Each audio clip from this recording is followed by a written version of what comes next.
अस्सलामुअलैकुम प्यारे बच्चों, कैसे हैं आप सब। उम्मीद है कि आप सब अल्लाह ताला के फजल करम से बखैर व आफ़ियत होंगे और अपना अच्छे से ख्याल भी रख रहे होंगे।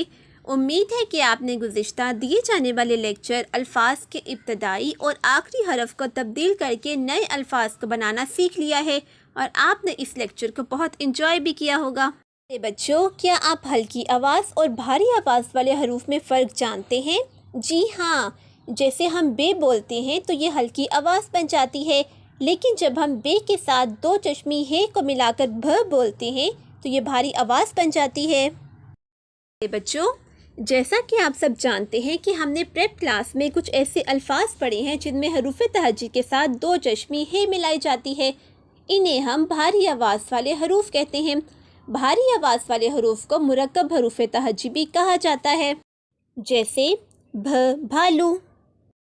क्लास ये है बे। बे को जब हम दो चश्मी हे के साथ मिला के लिखते हैं तो बनता है भ। क्लास भ से अगर हम नया लफ्ज़ बनाएंगे तो भ से लफ्ज़ बनेगा भेड़।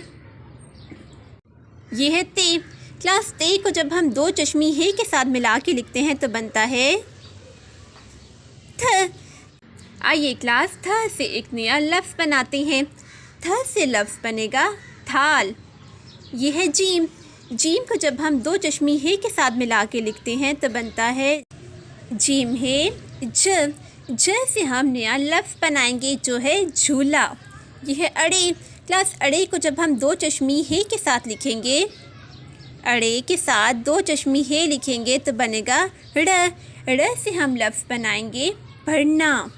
यह है गाफ। क्लास गाफ को जब हम दो चश्मी हे के साथ मिला के लिखते हैं तो बनता है गाफ है घ।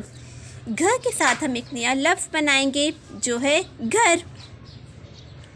उम्मीद है कि आपने आज के लेक्चर भारी आवाज़ वाले हरूफ या मुरक्कब हरूफ तहज्जी को अच्छे से लिखना सीख लिया है। प्यारे बच्चों, आपने मुरक्कब हरूफ तहज्जी की प्रैक्टिस अपनी कॉपीज़ पर करनी है। प्यारे बच्चों, आपने इस सरगर्मी मुरक्कब हरूफ तहज्जी की प्रैक्टिस अपनी होमवर्क कॉपीज़ पर करनी है। अल्लाह हाफ़िज़।